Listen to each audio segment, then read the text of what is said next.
चलिए आइए फटाक से जुड़ जाइए मेरे प्यारे बच्चों। कैसे हैं? आई होप आप सब लोग बहुत अच्छे होंगे। कैम्ब्रिज क्लास में आपका स्वागत है। और बताइए तैयारी आपका कैसा चल रहा ना? ठीक ठाक प्यारे बच्चों। तो चलिए आज इस क्लास में हम सब साइंस के एक सेट मारना शुरू करते हैं, ठीक है, जिसमें फिजिक्स केमिस्ट्री बायो तीनों के प्रश्न है। टोटल प्रश्न की संख्या 80 ली गई है। देखना यह है कि आप कितने प्रश्न को सही कर पाते हैं, ठीक है। तो चलिए और अपनी सेट की शुरुआत करते हैं। ये हमारे 2026 का पहला सेट है, ठीक है। आप देख लीजिए कि कितना क्वेश्चन का आंसर आप दे पाते हैं, कितना पढ़े हैं अभी तक, कितना बाकी है। आप अपने आप को आज तौल लीजिए हमारे एक छोटे से परिवार के माध्यम से, ठीक है प्यारे बच्चों। ये सेट में एक भी प्रश्न लिखने की जरूरत नहीं है। ऐसा गलती कभी मत करना कि जो प्रश्न लगे हम नहीं पढ़े हैं उसको लिख लेते हैं, नहीं लिखिएगा।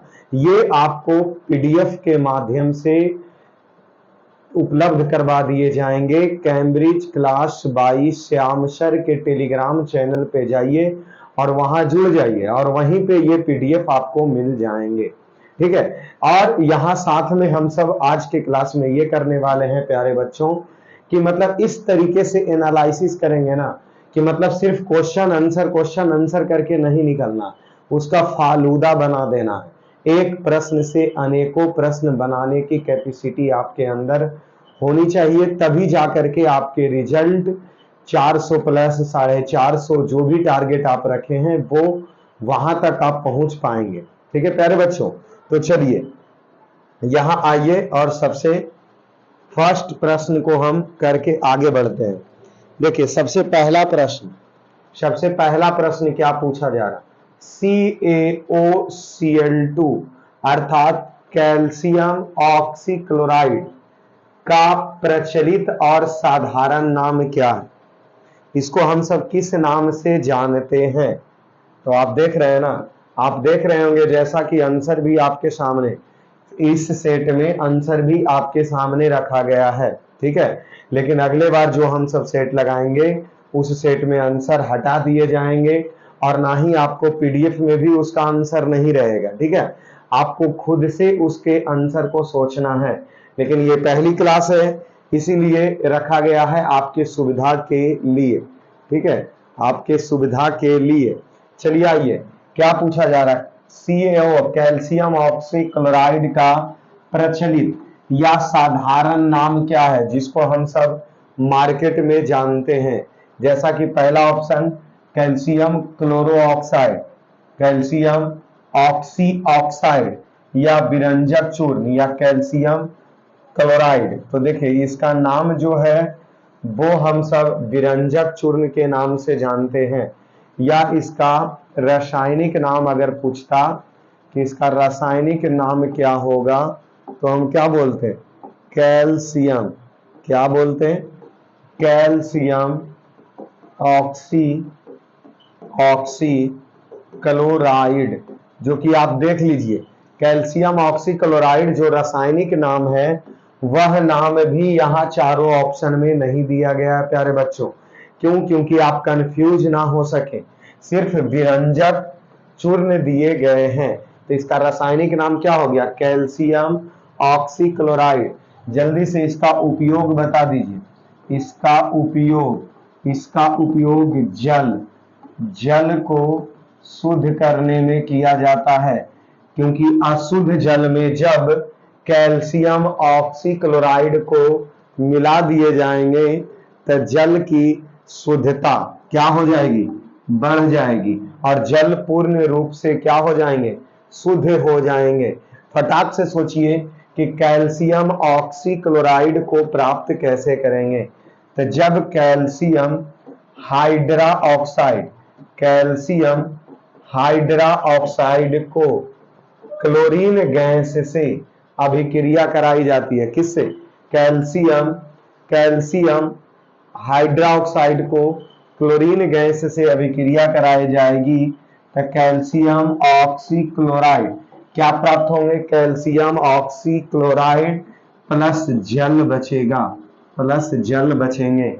आपसे पूछा जा सकता है बोर्ड में कैल्शियम ऑक्सीक्लोराइड को प्राप्त कैसे करते हैं, तो हम क्या बोलेंगे, calcium calcium calcium hydra calcium hydra oxide calcium hydra oxide को क्लोरीन गैस कैल्शियम हाइड्रोक्साइड को क्लोरीन गैस से अभिक्रिया कराई जाती है तो कैल्शियम कैल्शियम ऑक्सीक्लोराइड तथा हमें जल प्राप्त होता है। तो ये दिमाग में आपके बैठ गए ना, बैठ गए। चलिए बहुत अच्छा। और क्या दिया, calcium chloride CaCl2 calcium chloride हो गया, ठीक है। कैल्शियम ऑक्साइड नहीं छोड़िए, कैल्शियम कार्बोनेट का सूत्र आप याद रख सकते हैं, CaCO3 कैल्शियम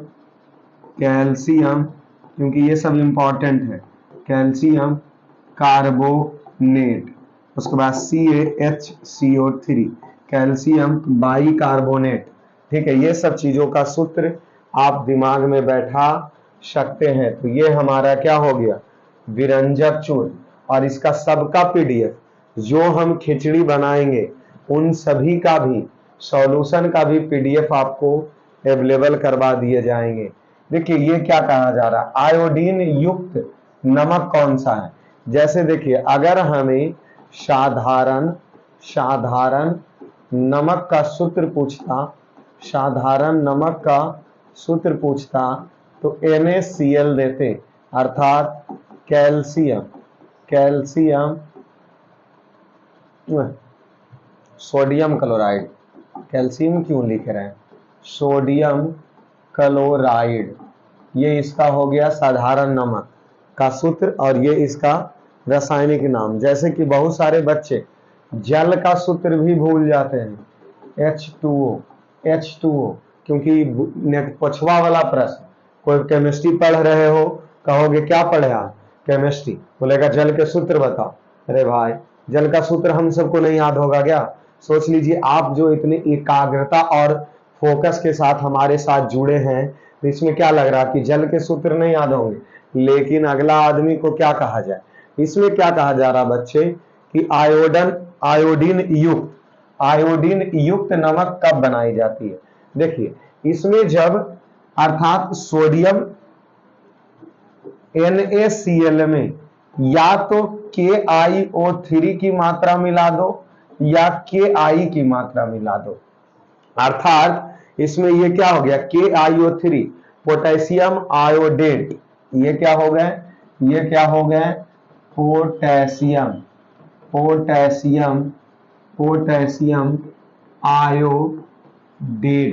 पोटेशियम आयोडेट, अर्थात नमक के साथ में या तो तुम पोटेशियम आयोडेट मिला दो या नमक के साथ में पोटेशियम आयोडाइड मिला दो, या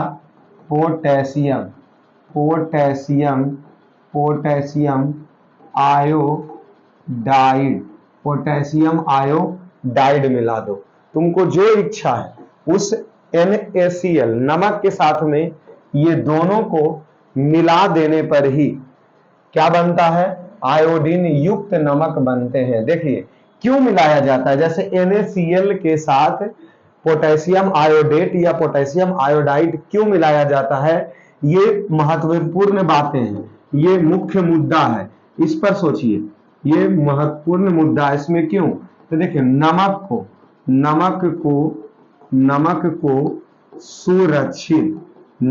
को सुरक्षित और स्वस्थ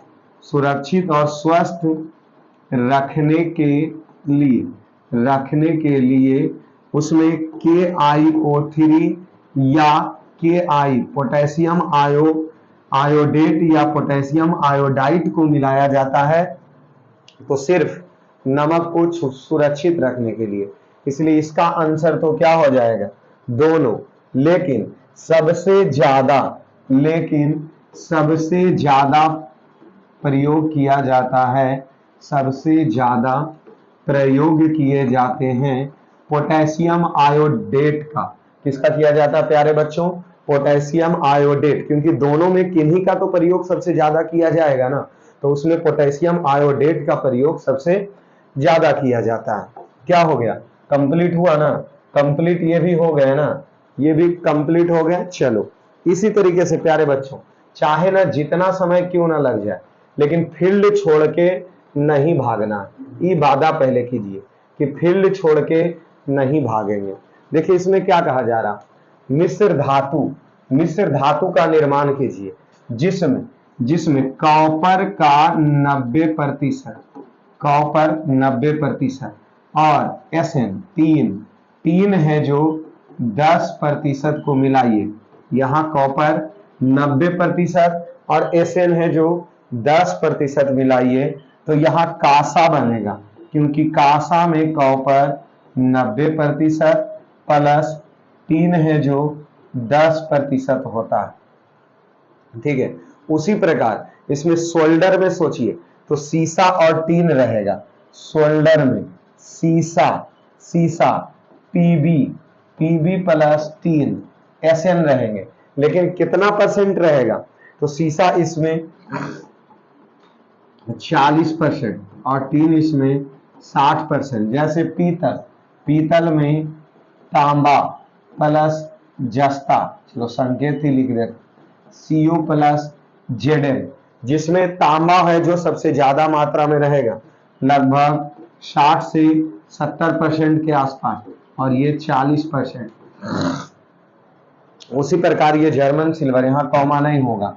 जर्मन सिल्वर में क्या होते हैं, तो कॉपर, निकेल और जिंक, कॉपर, निकेल और जिंक। और देखिए ये सब प्रश्न आपको कभी पीछा छोड़ने वाला नहीं है प्यारे बच्चों। जब अगर आप चाहते हैं कि जीवन में सक्सेसफुल हो, तो अवश्य ही ये सब प्रश्न आपको पीछा कभी नहीं छोड़ेगा। ये दिमाग में बैठा लो, एक बात तो फिक्स कर लो, क्योंकि आज आपके क्लास 10th के क्लास जो रिकॉर्डेड जैसे दिए जाते हैं, उसी तरीके से शाम में 6 बजे बीएसएससी के आज सेट लगेंगे। ठीक है, बिहार कर्मचारी चयन आयोग का, उसमें ये सब सभी चीज पूछे जाते हैं कि किसमें कितना परसेंट मिला करके क्या बनाया जाता है। इसीलिए आप अभी से ही तैयारी समझ लीजिए कि उसका भी कीजिए।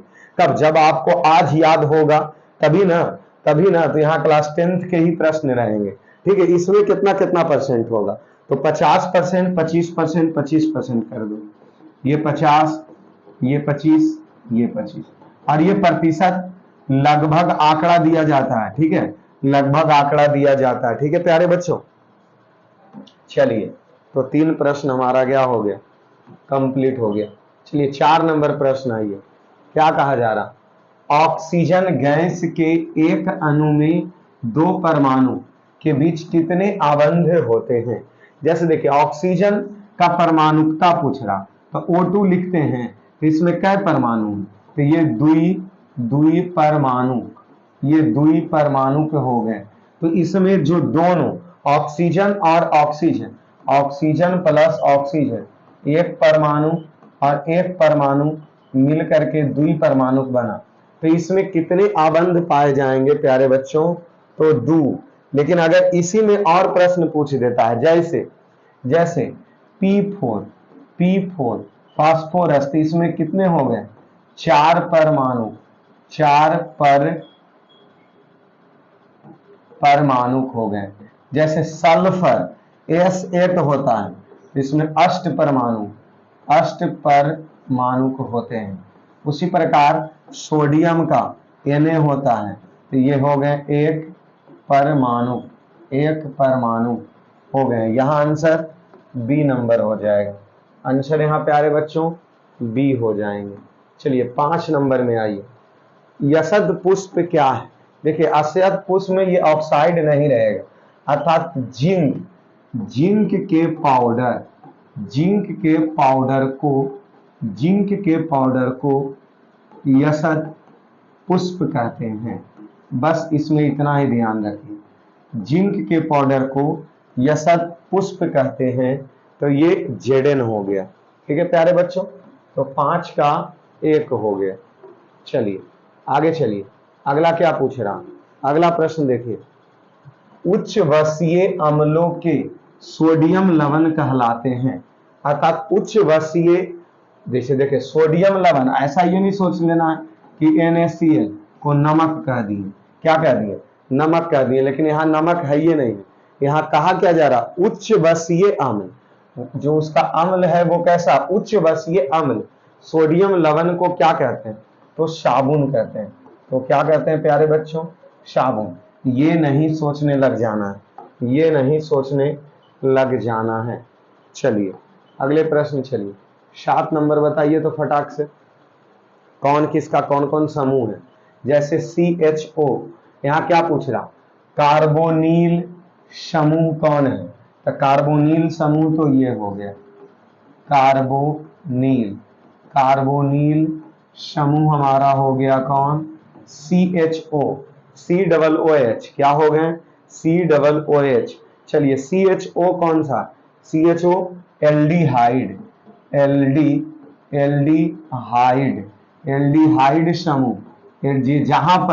जहां पर CHO लगा रह जाए उसको एल्डिहाइड समूह, जहां पर COOH लगल रह जाए उसको कार्बोक्सिलिक समूह, और कार्बोनिल समूह, CO को कार्बोनिल समूह, CO को कार्बोनिल, कार्बोनिल समूह किसे कहा जाता, CO को। और सिर्फ अगर O रहे तो इसको इथर कहेंगे, O रहे तो इसको इथर समूह। इसको किस समूह के नाम से जानते हैं प्यारे बच्चों, इथर समूह। तो इस तरीके से आप याद रख सकते हो, इस तरीके से याद रख सकते हो। अगर एक पूछा है तो अवश्य, और ये क्लास 12th में भी आपको मिलेगा, पूरा डीपली पढ़ना इसका, ठीक है। चलिए 8 में आ जाइए, क्या पूछा जा रहा, निम्नलिखित कार्बनिक यौगिक में कौन सा यौगिक एल्काइन है, एल्काइन, एल्काइन, डाइन, एल्काइन। और एल्काइन का सूत्र क्या होगा, CnH2n -2, CnH2n -2। जैसे सबका पहले तुम सूत्र पढ़ लो, ethene, ethene, CnH2n, C2H4, ethene हो गया। मेथेन, मेथेन का सूत्र CH4 हो गया, CH4 हो गया। एसिटिलीन, एसिटिलीन का सूत्र C2H2 हो गया, acetylene. Chloroform, chloroform CHCl3, chloroform. यहां पूछा क्या है, एल्काइन। अब तुम देखो CnH2n -2 पर कौन है, CnH2n -2। अगर हम कार्बन 2 ले लें तो यहाँ 2 गुना 2 -2 तो C2, 2 दूना 4 -2 C2H2, क्योंकि 4 में से 2 चला गया। अब बताइए इसका नाम क्या होगा, एसिटिलीन। तो ये आंसर हो गए हमारा एसिटिलीन। इसमें देखिए आप सूत्र याद कर लीजिए, कौन कौन से सूत्र, एल्केन, एल्केन, CnH2n +2। अगर यह CnH2n एक हाइड्रोजन परमाणु को त्याग दे तो एल्केन है जो एल्किल में बदल जाता है, तो ये हो जाएंगे एल्कील, एल्कील। जैसे कि ये जो CH4 है, अगर यह CH3 हो जाएंगे तो इसे मेथेन नहीं मेथिल कहते हैं, इसे क्या कहते हैं, मेथिल कहते हैं। फिर एल्कीन, एल्कीन, एल्कीन CnH2n, फिर एल्काइन, जैसा कि प्रश्न में पूछा गया था, तो CnH2n -2। केमिस्ट्री अगर क्लास 10th में नंबर चाहिए, नंबर अगर चाहिए तो इसे याद रखो, नंबर अगर चाहिए तो इसे क्या रखो, याद रखो। हर हालात में उसको आपको क्या करना होगा, याद रखना होगा, और ये पीछा कभी नहीं आपका छोड़ने वाला। इसीलिए हम जो चीजें बोल रहे हैं प्यारे बच्चों, उसको दिमाग में सेटअप कर लो, कहीं मिसफील्ड नहीं करोगे, कहीं मिसफील्ड नहीं करोगे। आज ना ही क्लास 10th में, ना ही क्लास 11th में, ना ही क्लास 12th में। और जब आप कंपटीशन की तैयारी, जॉब की तैयारी करेंगे तो ये सभी चीज छपने वाला है आपके पेपर में। इसलिए अवश्य दिमाग में सेटअप कर लो, अवश्य दिमाग में क्या कर लो, सेटअप कर लो। ठीक है प्यारे बच्चों, आगे चलते हैं, आगे चलते हैं। चलिए 9 नंबर प्रश्न, पोटेशियम के परमाणु संख्या 19 है।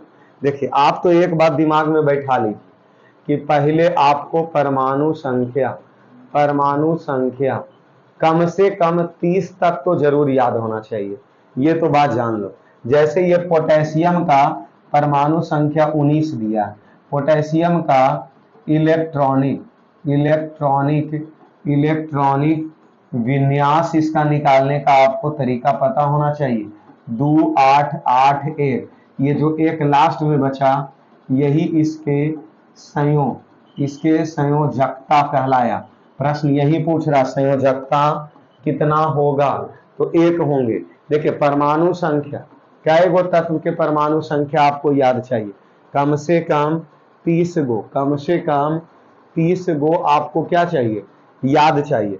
जैसे 1 में क्या है, हाइड्रोजन, 2 में क्या है, हीलियम, 3 में क्या है, लिथियम, 4 में क्या है, बेरिलियम, 5 में क्या है, बोरॉन, 6 में क्या है, कार्बन, 7 में क्या है, नाइट्रोजन, 8 में क्या है, ऑक्सीजन, 9 में आपका क्या है, फ्लोरीन, 10 में नियॉन, 11 में सोडियम, 12 में मैग्नीशियम, 13 में एल्युमिनियम, 14 में सिलिकॉन, 15 में फास्फोरस, 16 में सल्फर, 18, 19, 20, 19 में पोटेशियम, 20 में कैल्शियम और 18 में आर्गन।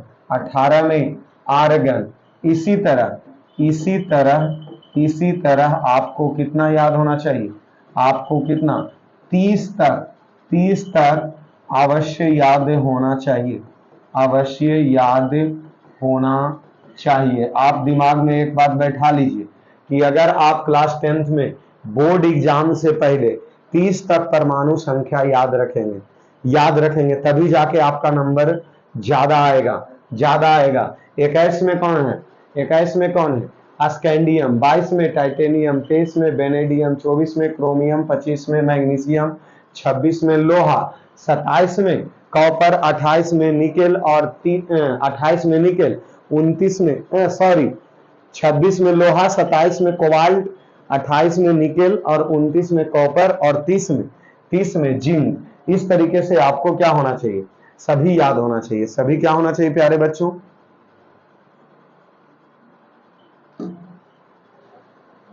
सभी क्या होना चाहिए, सभी एकदम 30 तक कंठस्थ चाहिए हमें, तभी आप बोर्ड में फाइट कर सकते हैं और अच्छे नंबर आपका आ सकता है। अगर नहीं याद है तो दिमाग में बैठा लो कि अपने आप को धोखा दे रहे हो, अपने माँ बाप को धोखा दे रहे हो। इसलिए ऐसा गलती कभी मत करना कि जब तक ये याद ना है, और अपने आप से उम्मीद भी मत रखना कि हम बोर्ड में अच्छा प्रदर्शन कर सकते हैं। इसलिए धोखाधड़ी से बचो और जितना चीज हम बोल रहे हैं उसको दिमाग में एकदम मगही ठेठ भाषा में बैठा ले कि हमेशा वो चीज आपको याद चाहिए। वो चीज क्या चाहिए, याद चाहिए, क्योंकि यहाँ नमक की तरह हम कड़वे हैं, ना कि चीनी की तरह मीठे हैं, ना कि चीनी की तरह क्या है, मीठे हैं। इसीलिए कड़वा ही आपके, क्योंकि नहीं कीड़ा लगने वाले हैं हम। ठीक है, चलिए ये सूत्र हम बताएं आपको, बोलिए। एल्केन का सूत्र क्या होता है, CnH2n+1। देखिए हम फिर से लिख देते हैं, एल्केन का सूत्र CnH2n+2, एगो त्याग दे तो एल्किल बन जाता है, अर्थात CnH2n और एक हाइड्रोजन सिर्फ त्याग दे तो एल्किल बन गया। उसके बाद एल्कीन इन CnH2n, उसके बाद एल्काइन डाइन CnH2n-2, इसमें जो होगा वो द्विबंध अर्थात डबल बॉन्ड होंगे। इसमें जो होते हैं डबल बॉन्ड होते हैं, और एल्काइन में ट्रिपल बॉन्ड होते हैं। ये जो दिमाग में हम अभी ठूस रहे हैं इसको तुम बैठा लो कि किन में डबल बॉन्ड, जैसे सी ये डबल बॉन्ड, और ट्रिपल बॉन्ड जहां नजर आए तो डाइन एल्काइन, और डबल बॉन्ड नजर आए alkene, double bond alkene, triple bond alkyne, triple bond alkyne. यहां पूछा है एल्केन का सूत्र, एल्केन का सूत्र CnH2n प्लस 2, CnH2n प्लस 2। सोच लीजिए 10 प्रश्न अभी तक कंप्लीट हुआ है, क्योंकि यहाँ फफड़ दलाली वाला काम नहीं करना, नहीं करना है।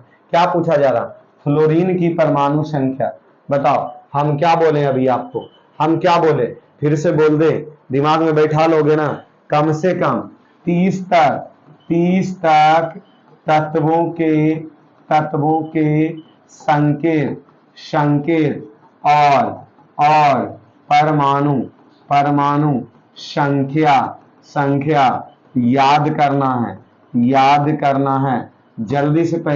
जल्दी से अपने आप से इबादा करो, हमसे नहीं। सबको धोखा दे सकते हो पर अपने आप को धोखा नहीं दे सकते हो।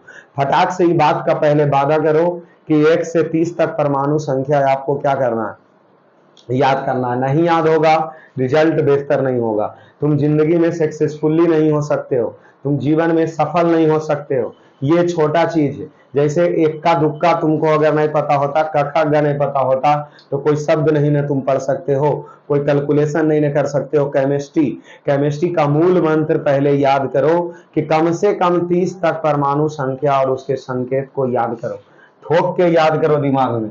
यहाँ क्या पूछा, फ्लोरीन का 9 होगा, 19 में क्या था पोटेशियम, 29 में क्या था कॉपर, और 39 में क्या था, 39 में फटाक से छोड़ो यूट्रियम 22 से होता है, यूट्रियम 22 से यूट्रियम, Cu से कॉपर, और ये पोटेशियम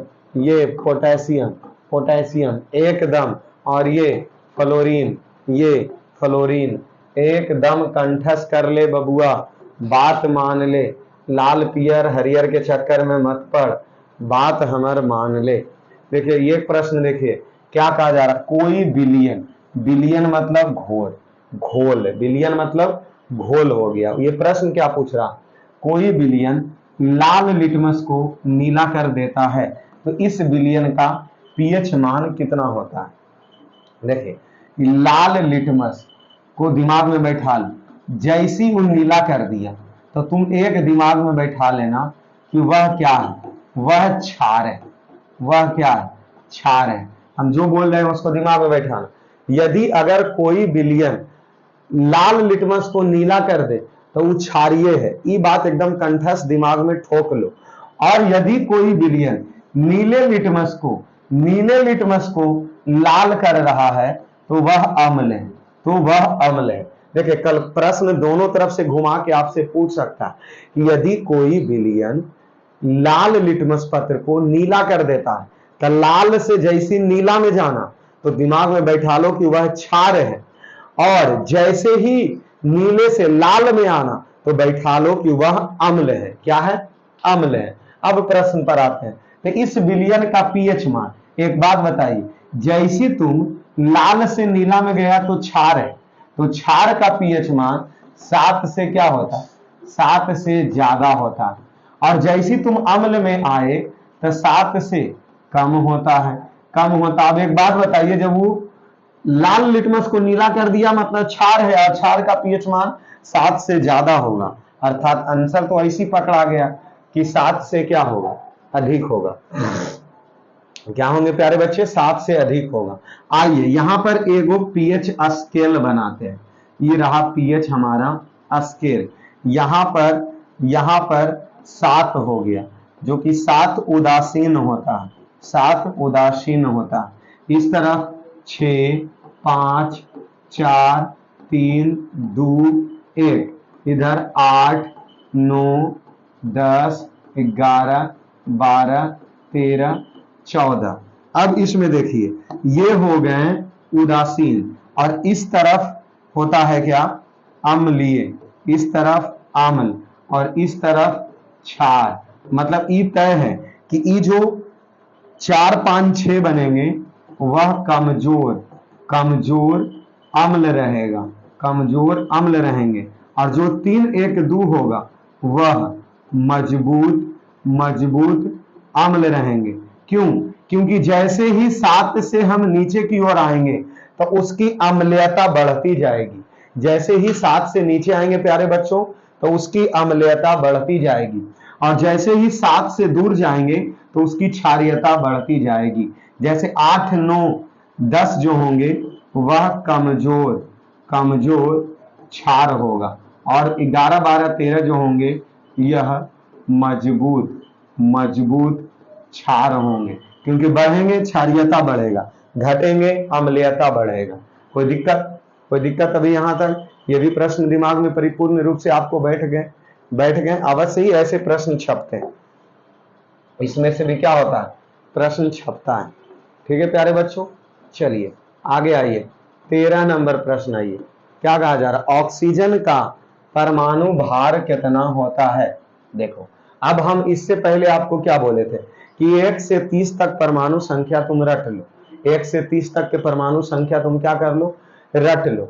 और एक बात बैठा लेना दिमाग में कि जैसी परमाणु संख्या अगर आपको याद है तो परमाणु जो द्रव्यमान निकलता वह परमाणु संख्या का दुगना होता है, परमाणु संख्या का दुगना। जैसे ऑक्सीजन का परमाणु संख्या, जैसे यहां देखिए ये ऑक्सीजन, ये तत्व हो गए, यहां ये परमाणु संख्या हो गया, और यहां द्रव्यमान हो गया, परमाणु द्रव्यमान। एक बात बताइए, ऑक्सीजन का परमाणु संख्या 8, तो इसका द्रव्यमान 16। अगर 15.96 एक्यूरेट होता, लेकिन लगभग में हम 16 याद करते हैं, लगभग में 16। उसी तरीके से जैसे अगर कार्बन होता तो कार्बन का 6, तो 6 दूना 12। नाइट्रोजन का 7 परमाणु संख्या, 7 दूना 14। पहले हाइड्रोजन 1, तो इसका परमाणु 1.008। दूसरा हीलियम तो 2, तो ये हो गया 4। लिथियम 3, 3 दूना 6, 3 दूना 6। बेरियम 4, 8। 5 में बोरॉन 5, 5 दूना 10। मतलब ये दिमाग में बैठा लो कि लगभग दुगना होता है, लगभग दुगना होता है। लगभग क्या होंगे, दुगना होंगे।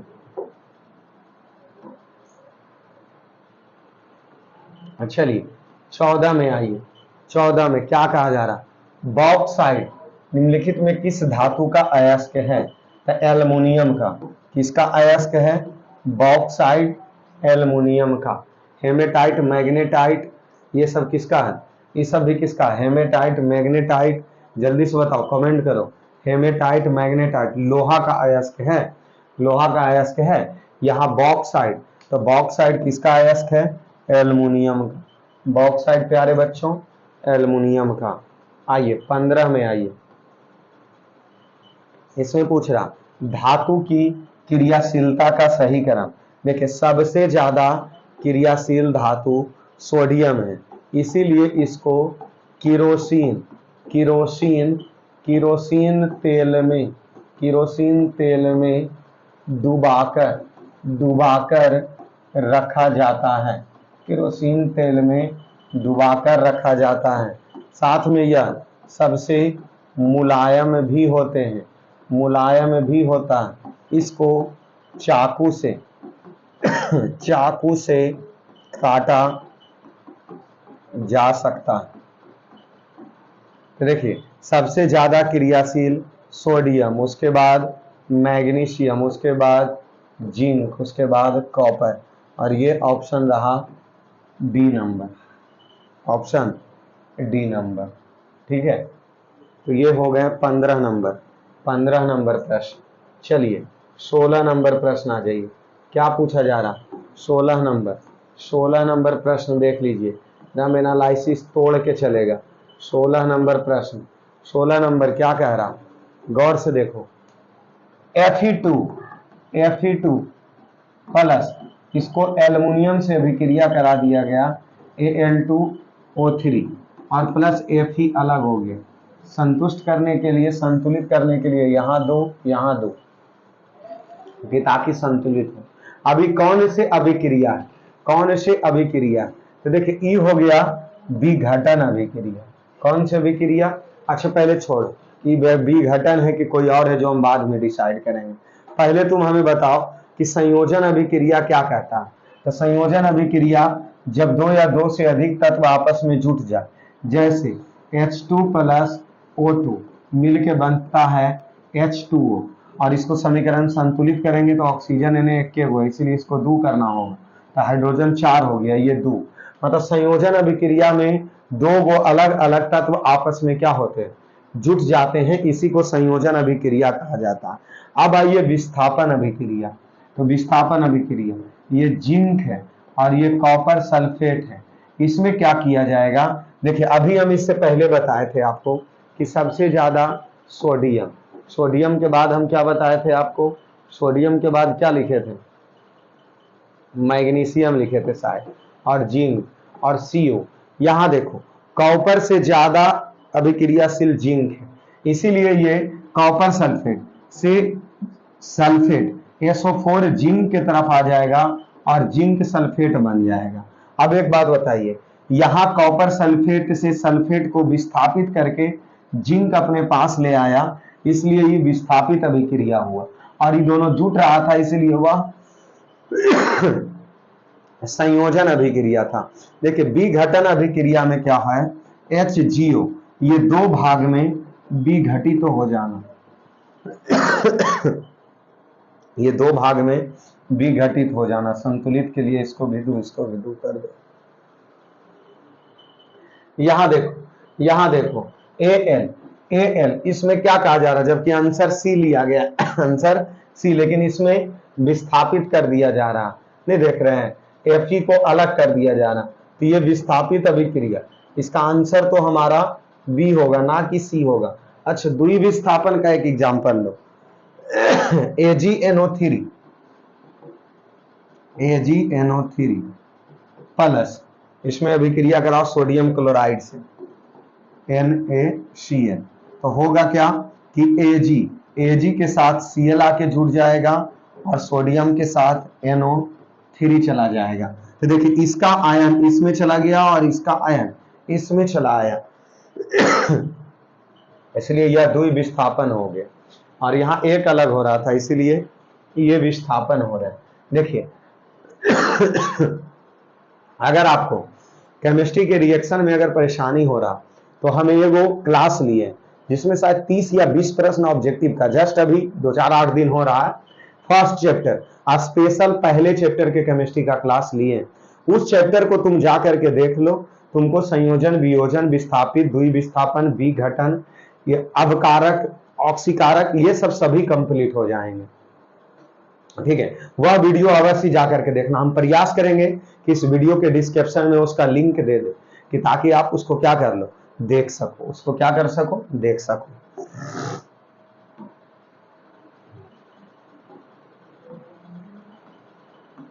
सत्रह नंबर में आइए, देखिए कार्बन, सी और हाइड्रोजन मिलता है तो हाइड्रोकार्बन बनाता है, हाइड्रोकार्बन बनाता है, और ये रहा हमारा आंसर बी, जबकि यहां सी लिया नहीं, ये बी होगा, हाइड्रो कार्बन और हाइड्रोजन के संयोग को हाइड्रोकार्बन कहते हैं।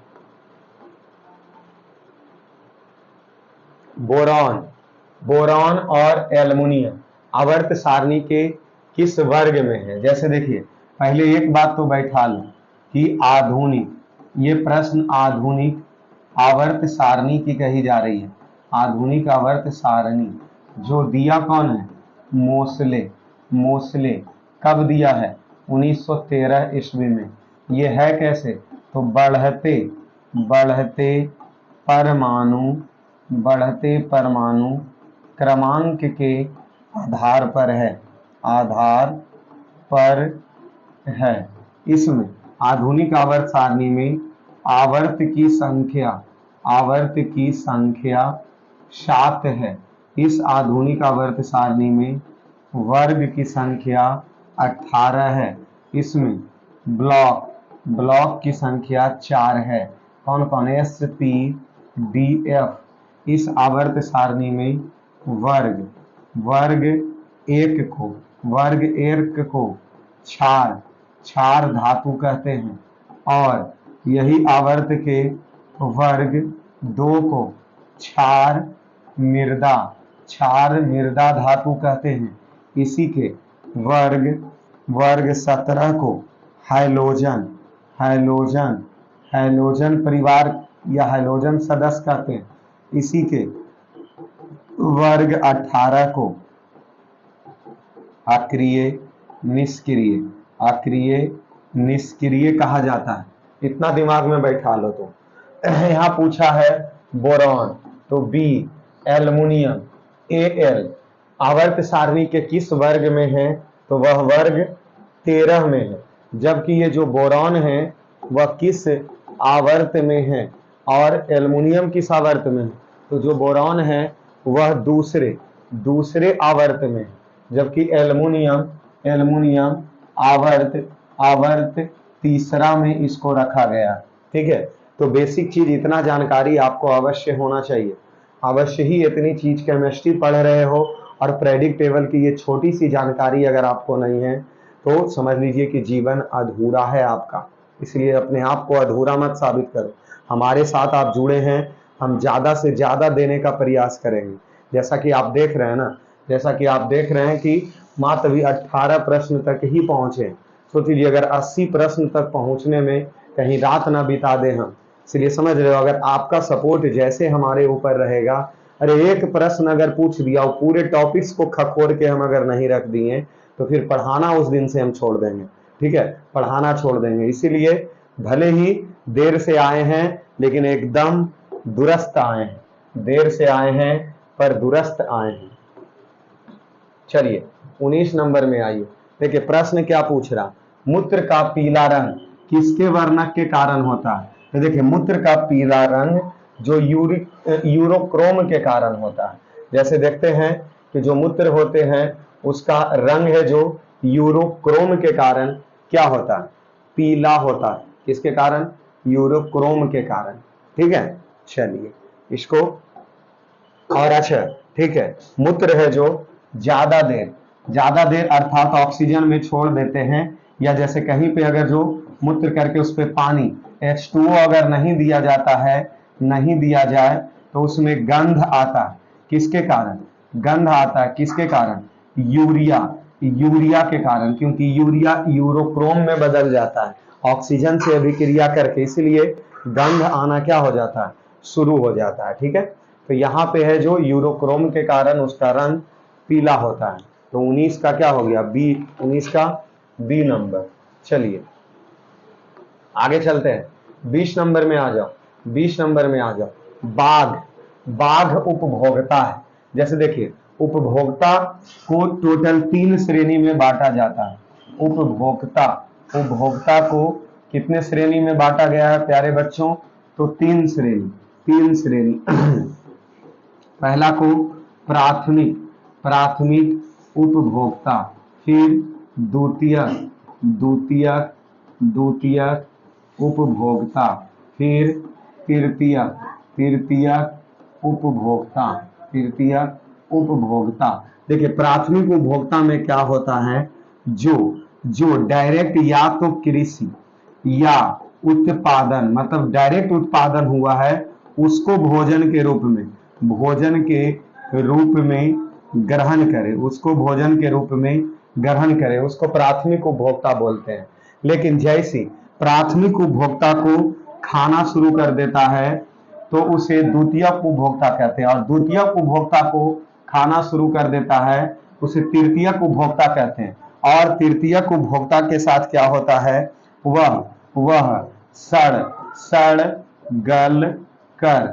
गल कर मिट्टी में मिल जाता है, मतलब उसको खाने वाला कोई नहीं होता है। तृतीय उपभोक्ता को खाने वाला कोई नहीं होता है। अब एक बात सोचो, तुम बाघ के बारे में सोचो बाघ के बारे में, तो देखिए बाघ मरने के बाद ऑलरेडी वह मिट्टी में ही मिलेगा सड़ गन्हा के, उसको कोई खाने वाला नहीं है। इसलिए यहाँ ये तृतीय पोषी स्तर अर्थात तृतीय उपभोक्ता के होंगे। ठीक है, तृतीय उपभोक्ता के होंगे। अच्छा ठीक है, प्राथमिक उपभोक्ता में कौन कौन होंगे, जैसे मान लीजिए ये घास है, घास है, तो घास हो गया, घास हो गया, तो घास कृषि है, उत्पादन हो गए, तो घास को खाएगा कौन? हिरण। घास को कौन खाएगा? तो ये घास हो गए जो अपने खुद से भोजन बनाता है, इसलिए प्राथमिक हो गया। हिरण, घास को खाया हिरण, और हिरण को खा गया बाघ, हिरण को खा गया बाघ, तो ये प्राथमिक हो गए, ये द्वितीयक हो गए, और ये तृतीयक हो गया। ठीक है, इस तरीके से इसको हम समझ सकते हैं। ठीक है प्यारे बच्चों, चलिए 21 नंबर में आइए। देखिए यहाँ क्या पूछा जा रहा, पीत रस का स्राव कहाँ होता है? स्राव कहाँ से होता है? स्राव मतलब समझ रहे हो, जैसे पानी में रिसता है, उसी तरीके से पीत रस भी रिसता है, जो कि ये रिसने का कार्य करता है यकृत। अर्थात पीत रस का अगर स्राव पूछे, अगर पीत रस का स्राव पूछे तो यकृत, लेकिन अगर प्रश्न पूछ ले कि पीत रस जमा, जमा कहाँ, पीत रस जमा कहाँ होता है, पीत रस जमा कहाँ होता है, तो इसका आंसर निकलेगा पित्ताशय में। पीत रस जमा कहाँ होता है? पित्ताशय में। जैसे मुर्गा उर्गा आप काटे हैं तो ये वो हरा सा भाग होता है, बोलता है ना पीत निकाल दो, नहीं तो अगर थैली फट गया और पूरे मांस में अगर मिल जाएगा तो पूरे मांस को तित्ता कर देगा, पूरे मांस को क्या कर देगा? तित्ता कर देगा। तो यही पीत रहता है, और इसका शरीर में ये अवशिष्ट अंग है, इसका कोई काम नहीं। ठीक है, इसका कोई काम नहीं होता है। ठीक है, तो लेकिन इसका शराब कहां से होगा? इसका शराब कहां से होंगे? तो यकृत से ही शराब रिश्ता है धीरे धीरे, और यकृत के ही बगल में एगो इतनी को पीत वाला थैली होता है, जहां पर पित्ताशय जाके कोची हो जाता है, जमा हो जाता है, जहां पर पित्ताशय क्या हो जाता है? जमा हो जाता है। ठीक है, इसका आंसर निकल गया बी नंबर। ठीक है, चलिए 21 के बाद चलते हैं आगे 22 नंबर। 22 नंबर यहाँ क्या बोला जा रहा? मनुष्य, मनुष्य, बिल्ली और चमगादड़ का अग्रपर, जैसे ये मनुष्य के हाथ की बात कही जा रही है, बिल्ली के अगले पांव की बात कही जा रही है, और ये चमगादड़ के पंख की बात कही जा रही है, क्योंकि चमगादड़ किससे चलता है? जितना भी काम वो आगे वाला ही, चमगादड़ के आगे का जो पैर होता है, देखिए छोटा छोटा होता होगा, ठीक है, उसका अग्रपाद की बात कही जा रही है। ये क्या है? तो अब बताइए, मनुष्य का हाथ से जैसे हम चलते हैं इस तरीके से, अभी अगर मान लो कि लेट करके अगर गुड़क के चलना है, बचपन में जो बच्चे चलते हैं तो वो अपने हाथ को झुक करके आगे चलते हैं ना, बिल्ली की तरह ही ना, तो उसमें जो बिल्ली का अगला पांव है, ये सब एक कौन सा अंग के रूप में है जो पूछा जा रहा? तो ये समजात, समजात मतलब किसको कहते हैं? कि भले ही उसका रूप अलग हो लेकिन कार्य सबका एक ही हो, रूप उसका अलग हो लेकिन कार्य उसका एक ही हो। जैसे हम सब हाथ से किसी चीज को उठाने का कार्य करते हैं, हाथ से किसी चीज को उठाने का कार्य करते हैं, तो उसी प्रकार बिल्ली जो है वो भी हाथ से ही आगे पकड़ने का कार्य करता है। उसी प्रकार बिल्ली अगले मतलब हाथ से ही वो किसी चीज को पकड़ने का क्या करता? कार्य करता। अब शेषी अंग किसको बोलते हैं? अब शेषी अंग जो समाप्त के कागार पर, समाप्त के कागार पर हो, जो समाप्त के किस चीज पर हो? कागार पर हो, उसको कौन सा अंग बोलते हैं? अब शेषी अंग। उसको कौन सा अंग बोलते हैं प्यारे बच्चों? अब शेषी। असमजात अंग, जो अंग समान नहीं हो, जो अंग समान नहीं हो। अब जैसे अच्छा, समाप्त के अंग के कागार पर कौन सी होगा? जैसे शरीर, शरीर में बाल की कमी होना, बाल की कमी होना। पहले कितना बड़ा बड़ा बाल होता था, लेकिन ये धीरे धीरे क्या होता जा रहा? कमता जा रहा। तो शरीर में बाल का क्या हो गया? कमी होना। जो कौन अंग है? तो अब शेषी अंग। असमजात अंग, अब एक बात बताइए, असमजात अंग जो मनुष्य के अगर हाथ ले ले और कोई भी जानवर के पिछले पैर की बात कही जाए, पिछले पैर, तो ये असमजात अंग है, क्योंकि अगर हमारा पैर कहता और जानवर का पैर कहता तो कुछ देरी लगी हम सोचते भी, लेकिन असमजात अंग में जो समान नहीं होता, समान नहीं होता। तो यहाँ क्या हो गया आंसर प्यारे बच्चों? समजात अंग। कौन सा अंग? समजात अंग हो गया। चलिए 22 के बाद चलते 23 नंबर। 23 नंबर प्रश्न, क्या पूछ रहा, निम्नांकित में कौन सा पूर्ण रुद्र भवन का उदाहरण होता है। देखिए पूर्ण रुद्र भवन किसको कहते हैं, जब कोई अंग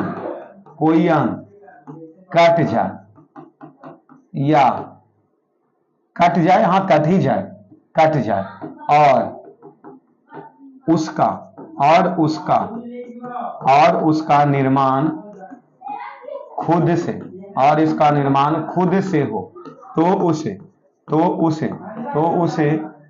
उसे क्या कहते हैं, पूर्ण रुद्र भवन का उदाहरण कहा जाता है। जैसे हाइड्रा ऐसे जंतु है ना जिसका अगर कोई अंग कट कर हट जाए तो उसका निर्माण वह पुनः हो जाता है। जैसे इसी में छिपकली के पूंछ जो होता है, जिसे देखते हैं छिपकली के पूंछ अगर कट के हट गया या लोटनी के हट जाता है तो उसका बाद में ऑटोमेटिक वो आ जाता है। यही शब्द उसको कहा जाता है पूर्ण रुद्र भवन, कि उसके बाद वह पुनः उसका निर्माण हो जाए। ठीक है, तो हाइड्रा ऐसे जंतु हैं जिसमें उसका पुनः निर्माण हो जाता है।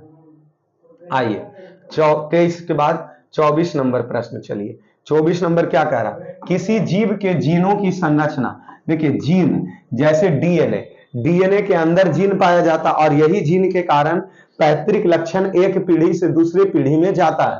तो यहाँ जीन की संरचना को क्या कहते हैं, तो जीन की संरचना को जीनोटाइप कहा जाता है। तो इसका आंसर तो हो गया जीनोटाइप, लेकिन ये विभिन्नता क्या है, जब एक पीढ़ी से दूसरे पीढ़ी में आगे बढ़ते हैं तो कुछ विभिन्नताएं उत्पन्न होता है, उसी को विभिन्नता कहते हैं। जैसे पहले व्यक्ति की लंबाई थोड़ा सा और ज्यादा होता था, व्यक्ति पहले मजबूत होते थे, लेकिन धीरे धीरे यह कमजोर होता जा रहा, अर्थात विभिन्नता उसमें दिखाई पड़ रहा। जैसे बैगन का पौधा भी बहुत लंबा मतलब बड़ा होता था लेकिन अब छोटा हो गया, आम का पौधा समझ रहे गाछ होता था लेकिन अब तो कहीं छोटा छोटा होके गमला में भी लगा देते हैं। तो वो उसकी विभिन्नता, और विभिन्नता जो कि काफी लंबे समय के बाद दिखाई पड़ता है, ना कि तुरंत वह दिखाई उसमें और तुरंत अंतर हम उसमें नहीं देख सकते हैं। ठीक है, तो सालों साल के बाद उसमें विभिन्नता दिखाई देता है। देखिए फिनोटाइप क्या है, फिनोटाइप है जो किसी जीव के उसमें लक्षण को प्रकट करता है, किसी जीव के संरचना को बाहरी या आंतरिक लक्षण, किसी जीव के बाहरी या आंतरिक आंतरिक लक्षण को प्रकट करता है, उसे कहा जाता है कौन सा टाइप, उसे कहा जाता है फिनोटाइप। जैसे फिनोटाइप के तहत क्या होगा, बालों का रंग फिनोटाइप, उसके बाद आंखों का रंग या त्वचा का रंग, त्वचा हो या आंख हो, इन सभी का जो रंग है वो रंग आता है किसके कारण, तो फिनोटाइप के कारण ही आता है। ठीक है, फिनोटाइप। अनुवांशिकता किसको कहते हैं, अनुवांशिकता किसको कहते हैं, जेनेटिक्स किसको कहा जाता है, पैतृक लक्षण एक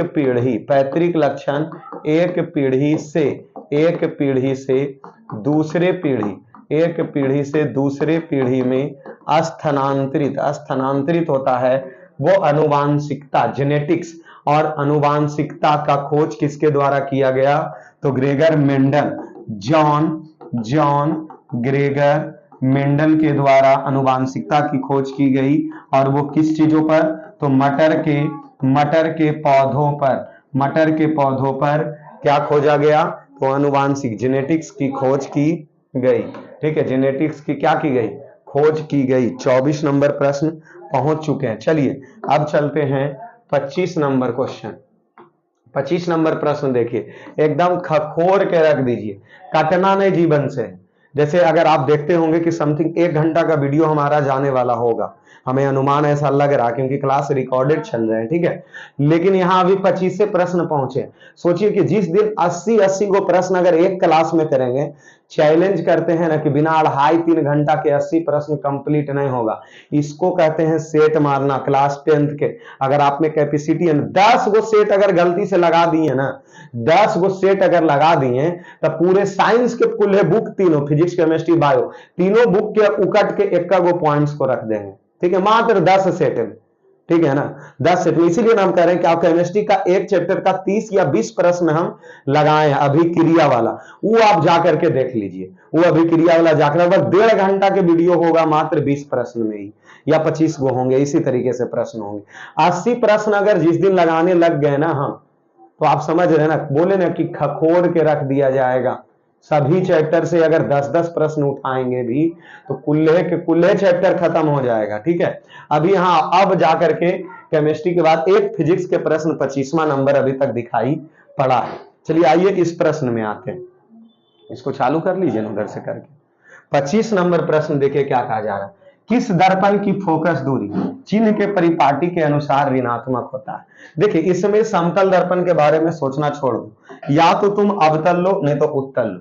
देखिए रट्टू तोता की तरह अगर हम आपको पढ़ाएं तो सिंपली तरीके से हम पढ़ा सकते हैं ये कि या तो अवतल दर्पण हो या अवतल लेंस हो, या अवतल दर्पण हो या अवतल लेंस हो, इसका फोकस ऋणात्मक होता है, इसका फोकस ऋणात्मक होता है। लेकिन या उत्तल दर्पण हो या उत्तल लेंस हो, उत्तल दर्पण हो या उत्तल लेंस हो, इसका फोकस धनात्मक होता है, धनात्मक होता है। अभी हो गया रट्टू तोता वाला काम, ये हो गया कौन तोता वाला काम, रट्टू तोता वाला काम। लेकिन अगर एनालिसिस करें तो इसका 5 मिनट जाएगा, इसका 5 मिनट जाएगा, जो कि हम टारगेट तो किए थे कि 80 प्रश्नों का चर्च करेंगे, लेकिन पॉसिबल नहीं है। रीजन कि और भी ऑफलाइन के क्लासे होते हैं और अभी दशहरा का फिलहाल तो छुट्टी चल रहा है, ये अच्छी बात है। लेकिन एक कैपेसिटी हम टारगेट रखे थे कि समथिंग, देखते हैं कितने समय अभी तक हुए हैं। चलिए 56 मिनट, हाँ समथिंग 1 घंटे का ही क्लास हम रखे थे, लेकिन 1 घंटे पूरे होने वाले हैं। तो देखिए हम 25 नंबर प्रश्न से फिर से तोड़ेंगे। 80 प्रश्न है, सोच लो, अगर हम 25-25 भी लेंगे तो 25 या 75, मतलब 3 पार्ट इसका बनाना हमें पड़ेगा, तब जाकर के कंप्लीट होंगे। और अवश्य ही हम 3 पार्ट बना करके ही इस 80 प्रश्न को कंप्लीट करेंगे। क्यों? क्योंकि मजाक हमें पढ़ाई के साथ नहीं करना, पर मजाक हमें पढ़ाई के साथ क्या है, नहीं करना। इसलिए हम 25-25, जैसे आज 25 प्रश्न पे ही अटके, तो ये अटके नहीं तो रट्टू तोता वाला हम काम अभी बता दिए। जब इसका एनालिसिस करेंगे तो 5 से 6 मिनट हम खींचना क्या करेंगे, शुरू करेंगे प्यारे बच्चों। तो अब हमें आपके आज्ञा से ही क्लास को बंद करना होगा। रीजन कि आज शाम में बीएसएससी के भी, क्योंकि हम बताया ना कि एक चैनल और चलता है Cambridge GS class by Shyam sir, जिसपे बीएसएससी के भी सेट लगाने हैं, और उसमें भी टारगेट लगभग 60 प्रश्नों का किया गया है समथिंग। वो तो 2 से 2.5 घंटे से कम वो चलने वाले नहीं है। ठीक है, तो फिलहाल हम इस क्लास 10th में इतना ही पे रुकेंगे। 25 नंबर मतलब 24 नंबर ही प्रश्न तुम समझो, 25 मत समझो। इसके बाद फिर मिलते हैं इसके पार्ट 2 में, जो कि 25 से 50 तक ही मिलेंगे, और पक्का 1 घंटा का वो भी क्लास चलेगा। और शायद उम्मीद रखते हैं कि आपको पढ़ने में काफी अच्छा लग रहा होगा। कि सोच लीजिए कि जब हमें पढ़ाने में इतना दिलचस्प लग रहा, तो आपको पढ़ने में तो और भी अच्छे इंटरेस्ट आते होंगे। और प्रयास है हमारा कि लाइव क्लासों के साथ में अवश्य जुड़े, बस उसी में लगे हुए हैं। अगर आप सब लोगों का सपोर्ट अच्छा रहा तो जल्द ही बहुत अच्छे तरीके से हम आपके साथ फिर जुड़ेंगे। ठीक है, तो आज इस वीडियो में इतना ही रुकेंगे प्यारे बच्चों, फिर 25 से मिलते हैं पार्ट इसके 2 में। तो अवश्य उस पार्ट 2 का इंतजार कीजिए, और लगातार एक क्लास आपके रिकॉर्डेड भी आपको मिलते रहेंगे सुबह 6 बजे। अभी हम फिलहाल मैथ के क्लास लेकर के चल रहे हैं, जो कि क्लास 10th के केसी सिन्हा का सभी चैप्टर समाप्त के कगार पे है, 14.3 में पहुंच चुके हैं। ठीक है, वो भी आज 10 प्रश्न उसका हो गया था। तो कल सुबह उसमें लाइव भी जुड़िए आप सब लोग, लाइव सुबह सुबह आप हमसे अवश्य दर्शन कर लीजिए। ठीक है, और एक क्लास लाइव, एक क्लास रिकॉर्डेड, इस तरीके से अभी फिलहाल क्लास 10th में हम लेकर के चल रहे हैं। अब बाकी आप सब लोगों का जैसा मांग रहेगा उस हिसाब से हम चलना क्या करेंगे, शुरू करेंगे। तो चलिए आज इस क्लास में इतना ही, फिर मिलते हैं अगले क्लास में। चलिए सभी लोगों को धन्यवाद क्लास में जुड़े रहने के लिए।